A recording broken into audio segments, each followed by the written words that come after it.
little bits of fish because they are carnivores. Now, I haven't seen her bring out any vegetables. Mostly giving out fish and shrimp.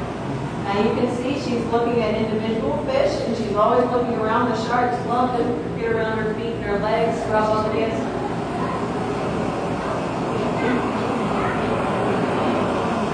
Yeah, they like to get little. Yeah.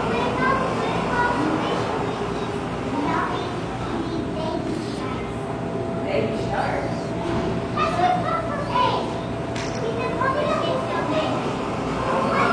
Sometimes big sharks and they eat the little sharks.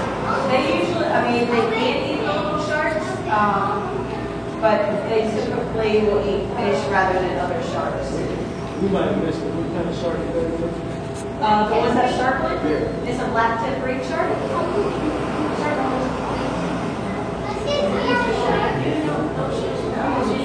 They do have teeth. They're just slightly different. The reef sharks, the bamboo sharks aren't as aggressive as the reef sharks or bigger sharks. And they also, you can see that they're sitting a little bit more on the bottom. They're not the same as other sharks as that they can actually stand still. They're more playful and they're more, you can see them more in groups. Whereas like the sharks that are circling, you're not really going to see them with other sharks. They're kind of solitary, like you by themselves. I think that one's just hungry.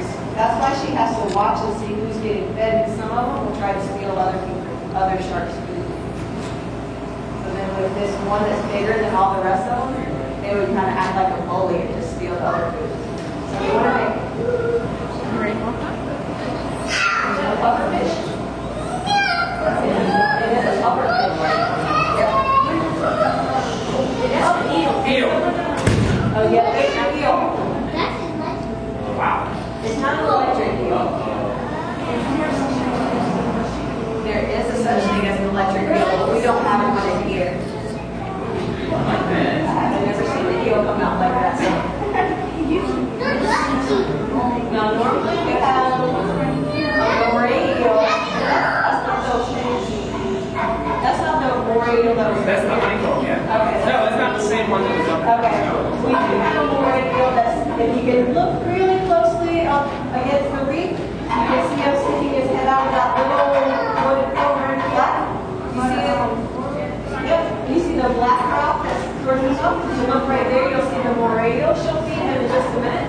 Now moray eels, these are very much homebodies. They love to stay in the same place and not go outside their house. They'll stick their heads out a little bit to see what's food, but if you go diving in one spot and come back 5 years later to the same spot, you're going to see the same eel in the same spot because he doesn't like to move out of his house unless he outgrows it. The reef sharks, they eat before the diver gets in the water.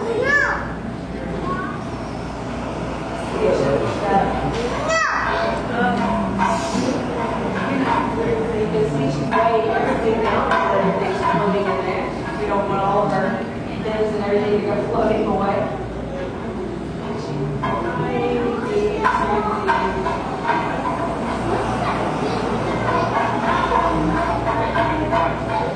The big one? That one is a snapper. Yep, that's a snapper right there. Now you can see she's starting to feed the eel, the moray eel, and he'll come out. She'll try to see how far she can get her to come out. Do you have questions? Eels having what?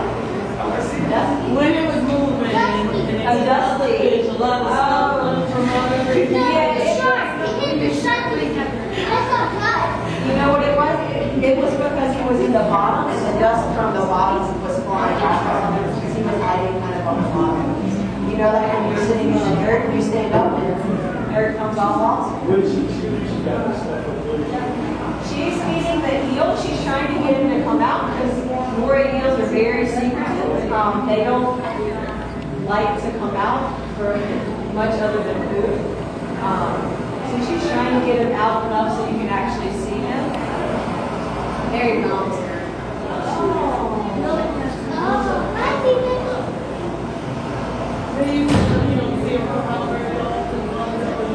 Oh, I was thinking that was really big for him. That was nice. Oh, we had him. Oh, I do. Ah. I didn't realize he was in there. Yeah, he's from So the big eel that you saw earlier, right to that little corner, is the baby one of those. So right now he's only about this big, but he will get as big as the big one that just came circling around. She's trying to get him to come out a little bit. This is the honeycomb eel. They're a little bit brighter in color. Moray eels tend to be dark green or more towards black, but this one, you can see. You can see that the colors actually kind of blend in. You can see the shark trying to get the food every time. That's why she has to watch and make sure each animal gets their own food.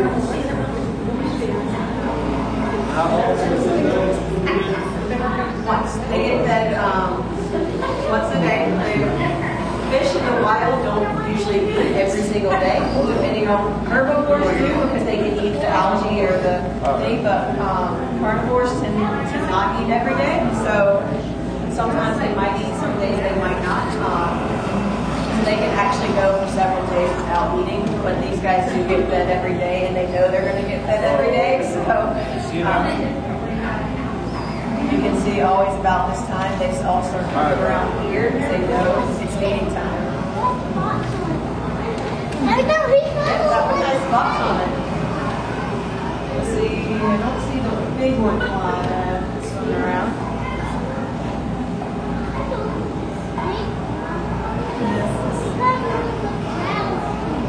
Does anybody have any questions about the reef or the fish on the reef? Now here, I know this is an Indo-Pacific reef, which is around Australia, but we actually do have reefs, coral reefs, not far from us. The closest one we have is about 100 or so miles off the coast of Georgia. So really, it's not that far from us. So when we want to talk about conserving the reefs, we also want to, it's conserving things that are close to home as well. You can also go down and find tropical reefs down in Florida and the Florida Keys. But the reefs are coming a little bit higher and a little bit higher as the water temperatures are warming. Now corals, we talk about the warming of the waters.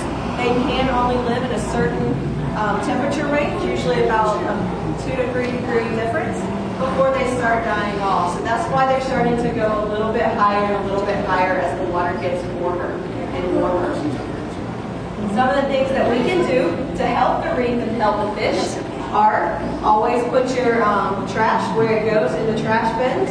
We don't want plastic bags, especially plastic grocery bags. Look a lot like jellyfish in the water, and that's what a lot of sea turtles eat, are jellyfish. So they're eating the plastic bag.